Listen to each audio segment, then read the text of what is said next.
April की तां मंगादगी हौरगा तपकी MLA सिंगी mu मयूदा protest तौबा हौरनी हाय लाउथोक्तगी मतुंगिना रांना चंगदौरिबा खुंजंग अदो कोदौ कादा लैबनि खितां सेमदोक सेमजन तौरगा अइना अयिबा जेरोल अममक्ता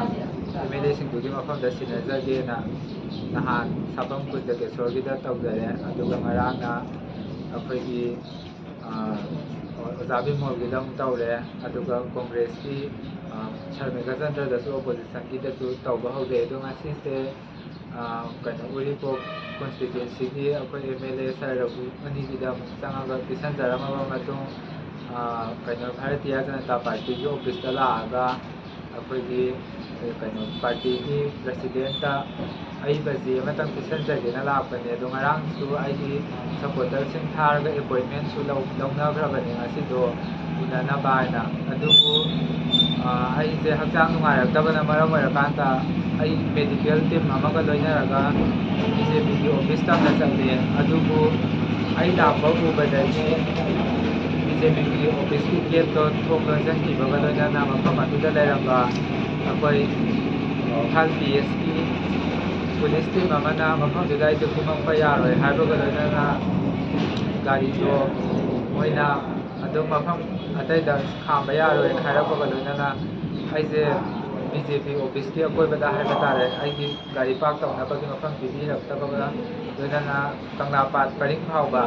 तानारे अइसे अदो अइ BJP की ऑफिस ता हुजिसे लानसेनबा ngamje अदुम ओइनामा अइगी अइबा चेरोनसिदि मखोइदा पिसिनदबदि यादबनिना अइ पाम्बई अमा नत्रगा अमा सिजनरगा अनुभव पिसंगनी अदुबु अयना थमजनिंगिबा वाफमदि लमदम असिदा चावजरकपा मियोय अमा ओइना अइगिसु करिगुम्बा वाफम खरा फोंदोकजनबगी तंजादो दैबरा हाइना अइ खंजै मरम अदुना अइहांना हुजिक चंगसिनजरिबा खोंजंग असि मणिपुरदा सुनतगी पीस पुरकनबा होनबदा इंडिया की प्राइम मिनिस्टरना मागी ओइबा मोटो करिनो फोंदोकनबा होनबदा अखोइगी गवर्नमेंट की साइडतगी लौबम थोकबा थौदांदो लौबियो हाइजबा खक्तनी अदुबु अइंगोंदा अतमनना फाबा पुनबगी थबक चथबा अइना प्रोटेस्ट तौबा मफमदा लागा अइगी प्रोटेस्टर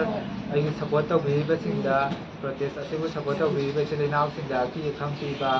अदुगा अइना उनगदौरिबा MLA हाइबा तारे मिनिस्टर मसामकना फावबा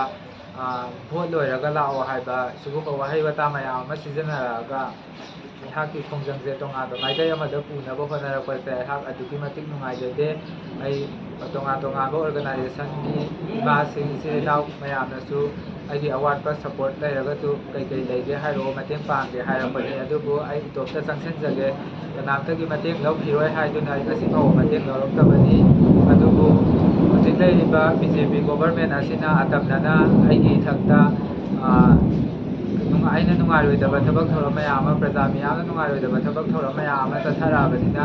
हौजिक अइ इमा इबेन मयामगी मतेंग हक्थेंगनना लौजरनी मरु अइना अइ BJP ऑफिस ममांगदा अइ जरा हेंबगी खोंजंग इमा मयामगा अमतोइना पुन्ना लौरे हाइरकांदा पाक्तकनना अइ इमासिंगी मतेंगगा लोइनना BJP ऑफिस ममांगदा हिपचनगनी लोइनना अइहांना ngasi थमजनिंगिबा वाफमदि हौजिक लैबिरिबा अखोइ ऑनरेबल CM नसु इलेक्शन का मरी लेना पब्लिक वोट खोबीब पब्लिक की पुक नागदब वाही वता सिजनरगा वोट खोबीगनु अखोइ प्रजा अमा ओइना नुंगाइजदे अदुना प्रजा मियामगी इंटरेस्ट थबक तौबिगे हाइदुना लैरिबा ngasiगी गवर्नमेंट सिना